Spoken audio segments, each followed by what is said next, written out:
제가 지금 고용한 친구가 인도 공대생인 아리안이라고 있습니다. 근데 이 친구가 우리 회사에서 일하고 싶어 해요. 그래서 너는 전망도 좋은데 왜 그러냐. 특히 이 친구가 데이터 사이언스입니다. 근데 자기가 기술 기업의 노예가 되고 싶지 않다. 그리고 자기 인생이 불투명하다는 거예요. 그래서 왜 그러냐 했더니 AA 쪽은 상위 10%가 모든 걸 다 가져간답니다. 근데 지금 본인은 배우는 입장이다. 근데 과연 내가 치열한 그 인도 공대까지 들어왔지만 졸업 후에도 내 경쟁력이 계속 발현될 수 있다고 보지 않는다. 그래서 참 얘가 똑똑하다. 그래서 무슨 얘기를 나눴냐면 얘하고 AI 에이전트 얘기를 했습니다. 그러니까 이게 본격화되는 게 내년이거든요. 지금이 이제 7월 달이니까 몇 개월 남지도 않았습니다. 8, 9, 10, 11, 12. 약 5개월 있으면 내년이고, 내년 상반기에 AI 에이전트가 뭐냐면 얘가 다 찾아주는 거예요. 그러니까 우리가 어플리케이션을 다 들어갈 필요가 없이 야 가격 싼 걸로 비행기표 한번 알아봐. 그리고 직항이고, 그러니까 내가 말한 대로 얘가 그대로 다 해서 예약까지 끝내주는 겁니다. 그러면은 이게 어플리케이션이 있어도 다 찾아보기 때문에 가장 싼 곳만 이제 살아남겠죠.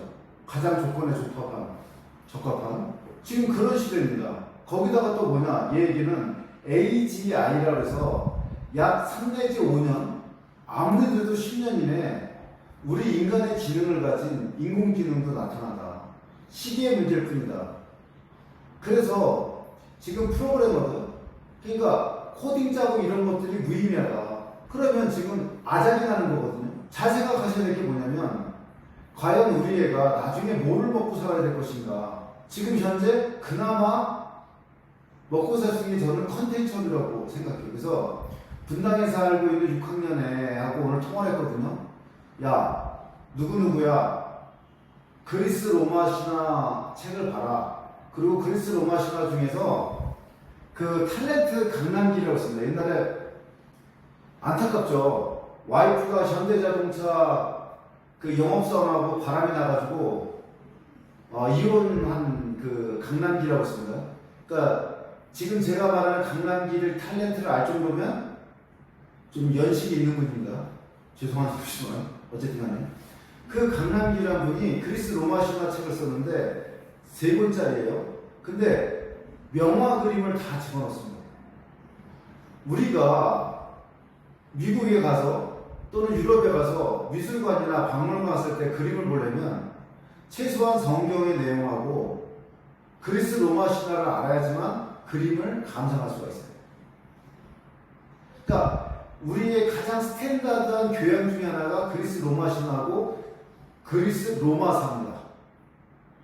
그래서 저는 애들이 초등학교 졸업하기 전에 로마 역사를 좀 공부하고 제대로 르네상스하고, 그래서 이태리 여행 가는 게 참 좋다고 봐요. 제가 꼽는 여행이 이태리 여행과 뉴욕입니다.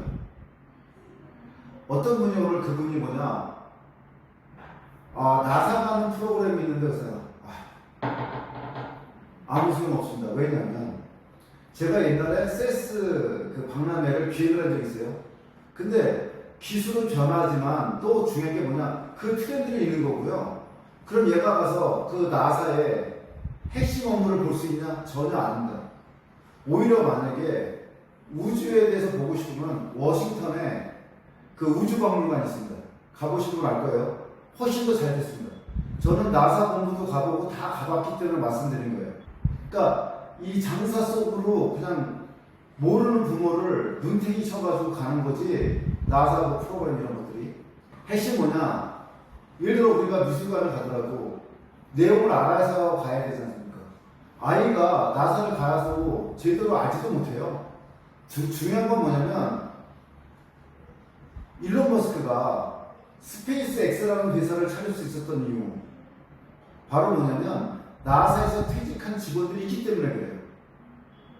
우리나라는 여건이 불확실해서 만약에 얘가 우주 발사 이런 데 관심이 있다, 그럼 미국으로 유학 보낼 생각을 하는 게 더 빠릅니다. 아니면 인도로 유학 보내든지. 왜냐면 지금 우주에 대해서 많이 그 노하우가 있는 나라가 미국하고요, 소련하고 인도, 중국입니다. 근데 인도가 여기 벵갈루루에 나사와 같은 기구가 있습니다. 나사의 절반 이상은 인도 사람이랍니다. 그래서 퇴직해가지고 고향에 와서 인도 자기 나라의 우주 항공 사업을 발달시키기 위해서 또 자기 일자리도 찾고 그 퇴직자들이 만든 거랍니다. 그러니까 뭐든지 알고 나서 보내야지 쓸데없는 게 돼버리거든요. 지금 이제 핵심만 말씀드리면 컨텐츠 사업이 앞으로도 유망하다. 사마천의 사기, 동양고전, 노노라든지 이거 보면 다 할아버지들이에요. 할아버지들이 설명합니다. 근데 잘 생각해보세요. 만약에 젊고 섹시하고 이쁜 여자가 또는 잘생긴 남자애가 노노와 장자, 손자병법, 사마천 사기 이 컨텐츠가 어마어마하거든요. 그거를 인플루언서 활동을 한다 싶시다. 자기 밥벌이는 충분하고요. 회사를 차려도 수익이 충분할 겁니다. 지금 시대가 바뀌었어요. 컨텐츠가 제일 중요하고요. 그리고 이걸 가공하는 능력, 그리고 전달하는 능력 같이 필요한 거죠. 오히려 아이들한테 중요한 거는 지금 미래가 10년 뒤가 어떻게 펼쳐질지 10년이 아니죠. 우리 애가 사회 나갈 때는 거의 20년, 15년 이상 걸립니다. 지금 초등학생이야? 그럼 거의 15년 정도 걸리죠. 남자 같은 군대도 갔다 와야 되니까. 어쨌든 간에 10년 뒤 세상을 내다보면 과연 어떤 직업이 뜨고 어떤 직업이 없어질 것인가 정말 진지하게 생각해보고 아이들 진로를 정해야 됩니다. 그렇지 않으면 미래가 없습니다.